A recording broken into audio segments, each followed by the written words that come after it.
Good morning, or whatever time of day it is where you are. For me, it's morning. I'm Tom. Thanks for joining me on the channel today. This is Joy en Route. I am heading down into the conservancy close to my house. I am home in Wisconsin at the moment, but will soon be departing for the winter. Don't know what this says. Trail striping begins 11/11. Well, that's an interesting date because we're going to talk about that date here in a minute. It is early November, and coming right up on 11/11 as the calendar flies, right? And all of the work that I needed to take care of here in Wisconsin at my home has been completed. So got some people coming up. We'll resume in a moment. So I had come back to Wisconsin because I needed to take care of the final lawn or yard cleanup in preparation for winter. That's something that I try to always take care of in a pretty particular and complete way. It makes the property ready for winter, but it also makes it an easy start in the spring once things start growing again. I'm sitting here on the bridge, as you can see. I'll give you a look at the creek that runs through the conservancy here. It's very pretty. And sometimes after very heavy rains, this whole area can become quite a torrent. But right now it's looking, pretty normal, I guess, normal-ish. We haven't had enough rain lately in Wisconsin, so probably still in drought status. We're going to get a little rain tonight. Presently it's about 45 degrees. It's still fairly early mid-morning, and I guess we're going to hit around 50-ish degrees today. And for November in Wisconsin, that can be pretty nice, and not always expected. Once you pass through the whole Halloween thing, it's whatever the weather decides to throw at you. And it can get wild anytime after Halloween. But I do also think that for the most part, things remain fairly calm and tame until we cross through the Thanksgiving mark. And at that point, all bets are off. It's winter. Anywho, so I cut back the shrubs at the house, cut out all the annual growth, and did the edging along the sidewalk and the driveways, and blew the leaves into piles out on the terrace, and mowed a couple times, with the last being slightly tighter cut or a lower cut, and that gets things pretty much ready to go for the winter. So we're done with that. And then the other reason that I was here is because, as I'm sure you are well aware, we just passed through a very important election. So I needed to be here in order to vote in person, because that's at least one thing out on the road that is difficult to try and figure out how to do. But I needed to be back here anyway in order to do all that other stuff, so it was fine. But yeah, now it's about time to go ahead and get back out on the road and see what adventures we're going to have next.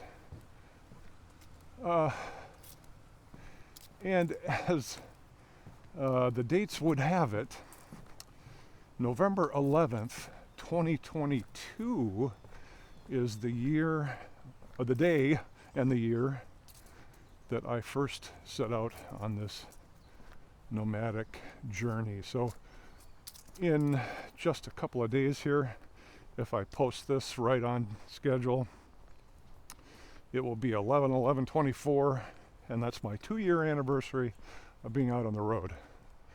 And even when I come back here to do some work or that kind of thing, I end up staying out in the van all the same. And so from day one, 11/11/22 to today, there have been only 3 days in which I have not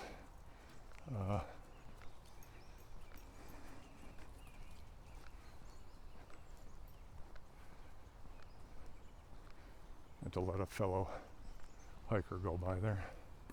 There have been only 3 days where I have not slept in the van. So it literally has been my home for the entire time since heading out on November 11th, 2022. So here we go again. And for, year 3. And yeah, I mean, so what have I learned, right? Living in a van for 2 years, often jokingly down by the river. Jokingly, but literally sometimes. So what is the takeaways that I've experienced since being on the road here? Well, I mean, for one, I guess I could say that it's okay to just relax and go with the flow. I've found that I prefer to stay in campgrounds where I have power and water, and that tends to be something that works best for me, especially when we get into periods where it's super cold or it's super hot. So yeah, I definitely like to stay in state parks, and I'm not really all that interested in high-speed travel where I'm running from place to place or trying to get to a destination by a particular point in time. I've found that often it's just as well to plan as you go, and I have found that as long as I'm thinking about it a couple of weeks out, I'm probably not going to have much of a problem reserving campsites. Army Corps of Engineer sites, definitely the best.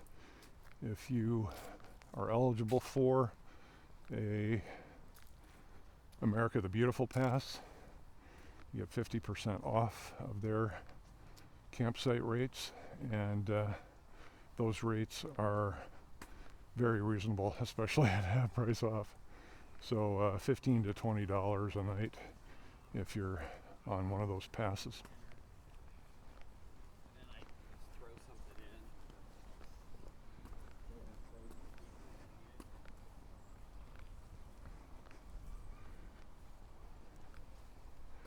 I don't mind boondocking at wherever I can do that.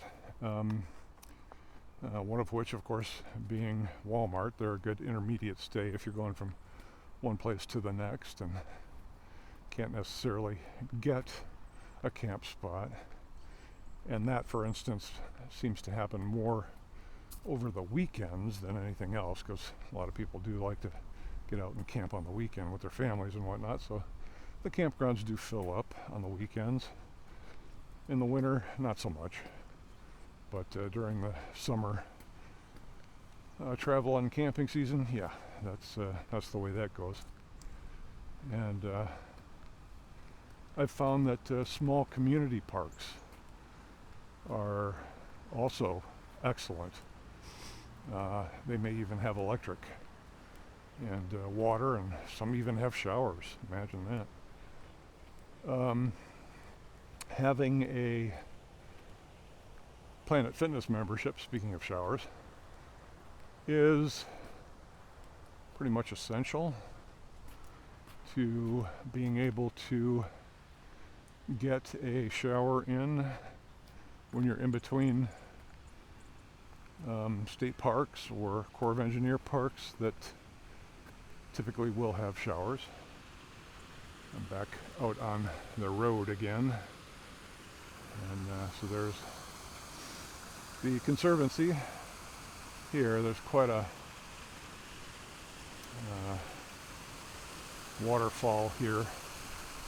I actually made the front page of this city's newspaper one year by taking a picture of this entire area just absolutely flooded out after very heavy rains, and this being just like more like Niagara Falls rather than some piddly little waterfall. It was kind of breathtaking to look at it. So yeah, I made the front page of the newspaper. As for supplies, while you're out on the road, not really anything to worry about. Whatever you want can typically be found at Walmart, and Walmarts are everywhere, and many of them are very, very accommodating to travelers who would just like to spend the night in their parking lot, and so I much appreciate them for that. And if you need something more heavy duty or construction grade or something like that, there's usually a Lowe's or a Home Depot or a Menards somewhere in your vicinity, so it's not a big thing. And with Walmart's having the market now, which is just a full-blown grocery store, getting food and supplies is just really a no-brainer. So no issues there. One of the things that I had anticipated not doing is traveling on the interstates, because interstates can be crowded. Interstates go through big cities, and I really wanted to avoid big city life too. This is more about seeing rural America and the beauty of the land that it is looking at a bunch of skyscrapers somewhere. But I have found that in some areas, yes, the interstates are crowded, and it's not always that enjoyable driving them, but in many places it's not a problem at all. They're not bad. Plus you get good internet out there, so you could certainly be listening to internet radio or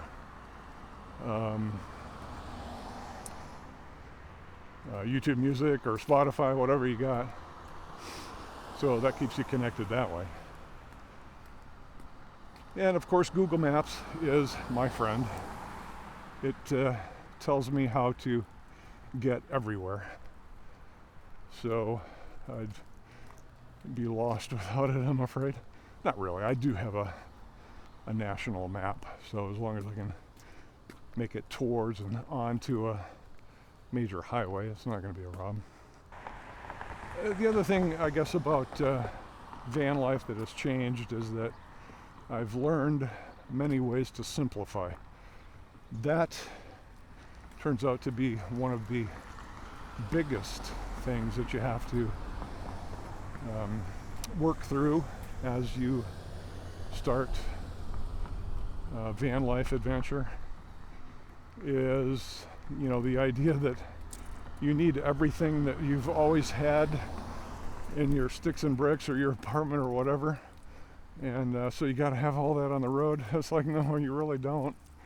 And so certainly after the first winter away, when I came back up here to Wisconsin, I offloaded just a whole bunch of stuff, and haven't really brought it back on board.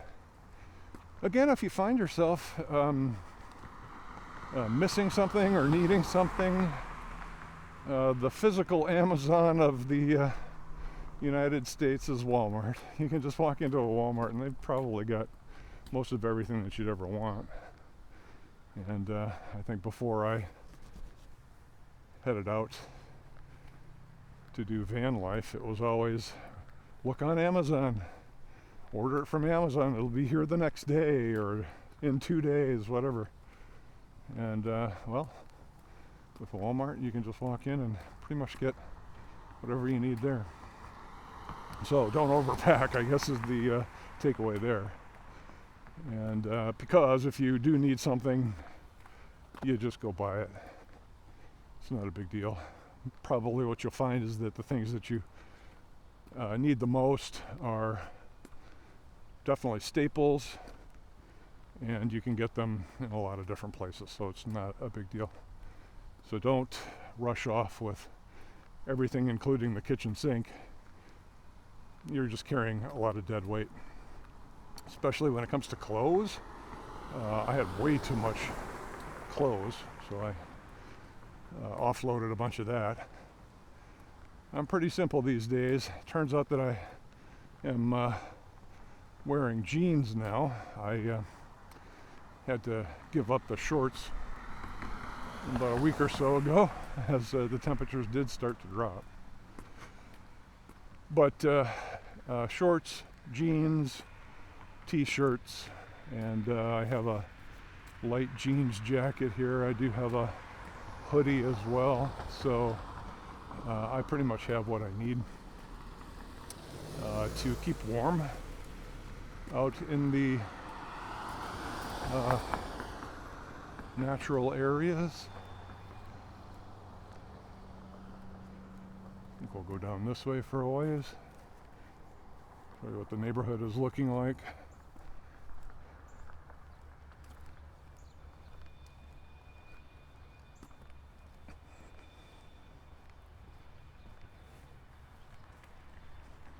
So what's next then? Well, I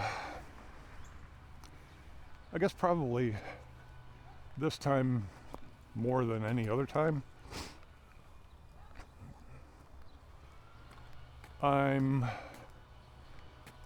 taking a pretty lackadaisical approach to travel planning. I'm literally within 2 days of departing, and the only thing that I know is I'll probably be heading down towards Indiana. I do need to get an oil change, and down where Embassy RV has its headquarters and where Joy was built, there is a local Ford dealership there that a lot of us tend to gravitate to for some work. An oil change is a pretty pedestrian kind of thing, but I do somehow trust them more than a lot of places to do it, and I don't really know what the cost is there. The one thing that's been really frustrating for a lot of us driving a big Ford Transit is that some places will try to charge upwards of $200 or more just for a simple oil change.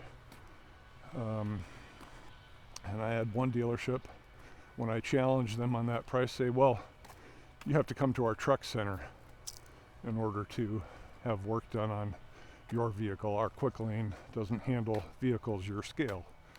And I'm like, yeah, that doesn't make a lick of difference. An oil change is an oil change is an oil change.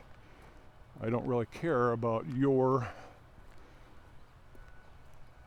truck center or quick lane capacity. It's just an oil change. And normally what I would expect is somewhere in the $100 to $120 mark, 140 maybe being worst case. But to have it pushed up all the way to 200, that just drives me crazy. That's just a complete ripoff. Anyway, I do need an oil change almost immediately, so there's that. And other than that, so I know that I'm probably going to be heading into northern Indiana, and in order to go to northern Indiana and to keep my drive time to no more than 4 hours, which is pretty much what I limit myself to on a daily basis. Sometimes it's 2, 3. Crossing 3 is almost unusual. But yeah, in order to hit that first 3 to 4 hour mark, stopping at Kankakee, Illinois, and just wally docking at their Walmart is kind of how that one works. Really pretty red shrubs here. I'm not sure what those are. I actually have 2 of them on my property as well. I've always just called them fire bushes. They just turn brilliant red in the fall.